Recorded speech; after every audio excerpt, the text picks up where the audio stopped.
No way. That's great. Who could have foreseen this? Who could have ever thought that paying people to flip burgers $20 to $30 an hour might have a negative impact, not just in the cost of food and people's willingness to pay an exorbitantly high rate for fast food, but just in general, the economy. Well, the $20 minimum wage has now backfired, and it only took a few months to get this result. Again, nobody's surprised. $20 minimum wage backfires as restaurants see orders plummet. A law calling for a $20 minimum wage has led to brutal backlash as customers opt out of ordering delivery in Seattle, Washington. By the way, this is everywhere. I've gone even to, meal delivery services. I'm not going to name anyone because nobody, until they sponsor me, but probably who I'm talking about. Where I cook at home, it's better quality food, and it's roughly the same price as it's a little cheaper than going out, but I'm not going to pretend it's cheaper. But people got tired of paying. I remember you could feed a family on $20 at McDonald's, and that was not even that long ago.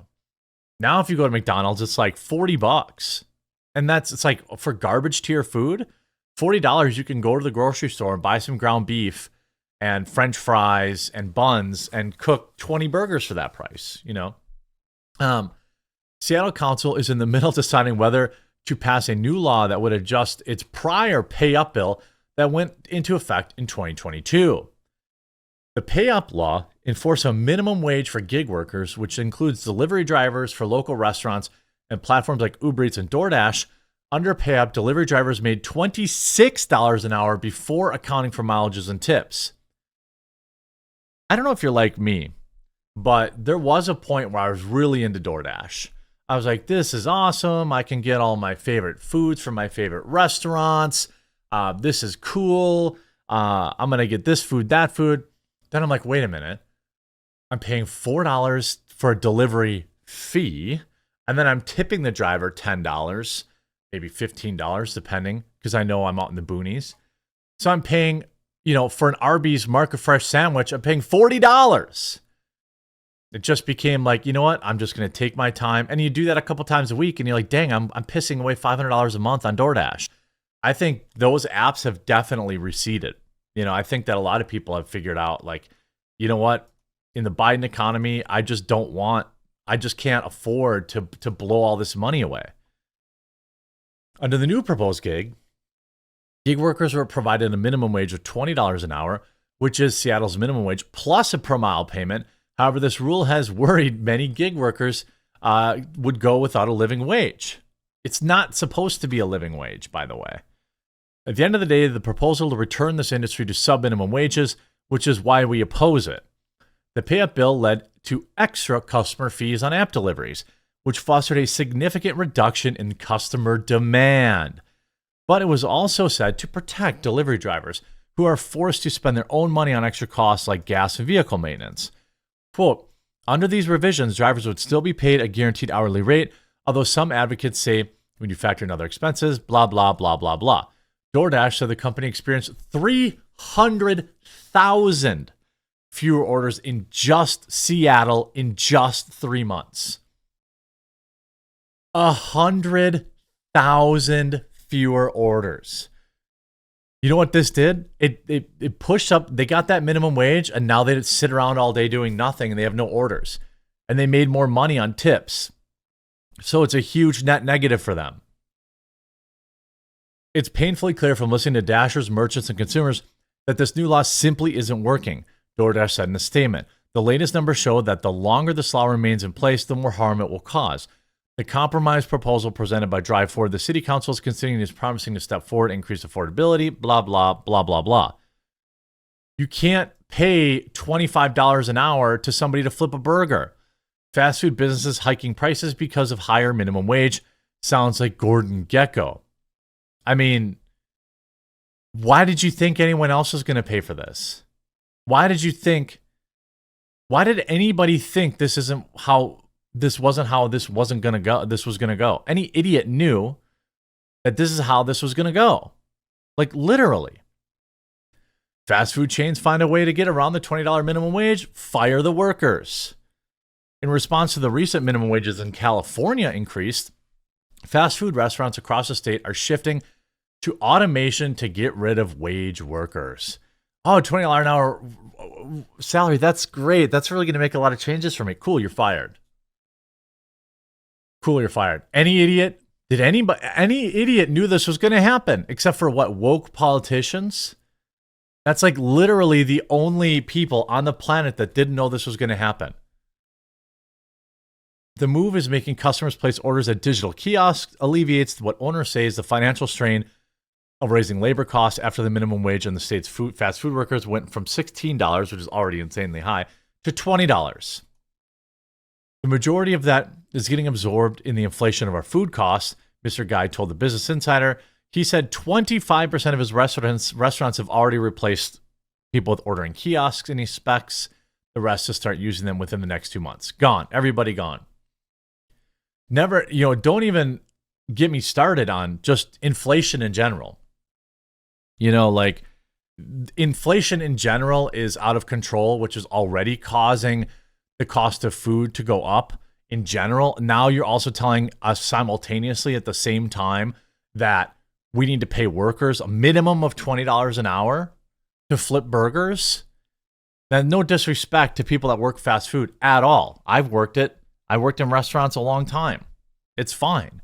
It's an important job, but at some point, $20 an hour, there's a breaking point of what that people are willing to pay for a McDonald's cheeseburger. Chipotle says California's minimum wage pushed menu prices up nearly 7%. Did you think they were going to eat that cost? People actually are out there in the ether, in the real world. They really thought that corporations were just going to take the haircut and not pass the cost on to the customers. At Chipotle, the law drove a 20% increase in wages for its restaurant staff in the Golden State, the company said during its earnings call on Wednesday. To offset the cost, did they eat that? No, they passed it on to the customers. Menu prices notched up 6 to 7% for customers in California exclusively. CFO Jack Hartung added that the average ticket in California before the increase wasn't all that different from other states, even though the cost of doing business there are generally higher. A chicken burrito is $10. That's a lot of money. $10 for a burrito is a lot of money. It's not like Chipotle is exactly fancy food. It's not exactly high-class food. And the way that the people are trying to point the blame in this is insane. I remember when it was commonplace to hear arguments for abolishing the minimum wage, let the free market sort out wages and prices, went the logic. Government intervention leads to inflation and unemployment. Yeah, it does.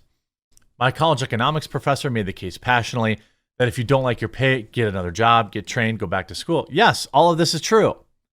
The economy works best and grows fastest when everyone is out for themselves. Sure, people will fall through the cracks, but just don't let it be you.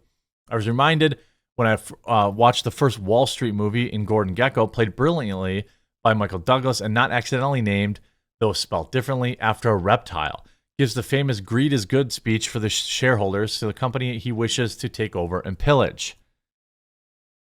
Well, again, let's not even talk about tipflation, which happens because now I'm paying for more delivery drivers, I'm paying for more fees, I'm paying more for food, which means as a percentage, the expectation is for even more money. Then I have a percentage, I have to tip you even more money. It's insane to me that you would make these arguments. This is something of which affluent friends have expressed envy. Well, if you look at inflation, fast food, I bet you there's articles that have come out very recently. Let's see, 5 days ago. Inflation at fast food restaurants shows no sign of slowing. This was written May 10th, 2023. Food and labor costs have been easing earlier this year, but thanks to Biden, on an annual basis, fast food prices are up 8.2%. By comparison, prices at full-service restaurants increased just 0.1%. Isn't that interesting? So people are just going to regular sit-down restaurants now instead of fast food because the price of fast food has gotten so bad. And let's just talk about groceries, right? Food away from home has gone up.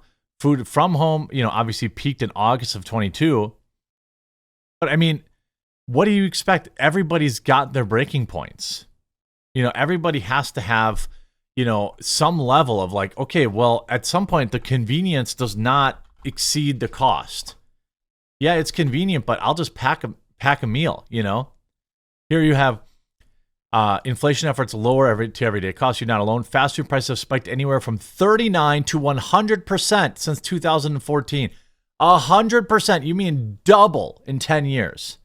Has the dollar, halved in buying power anywhere else than in fast food? It's insane to me. Fast foods are getting fed up with the price hikes at the drive-thru. Well, you just have to stop going because you idiots who are mad about this are the ones who are voting for it. Oh, $20 minimum wage, cool. Companies will just make a little less money. No, that's not how it works. I hope you enjoyed this video. If you did, make sure to leave a like on it and subscribe, and we'll talk to you again real soon.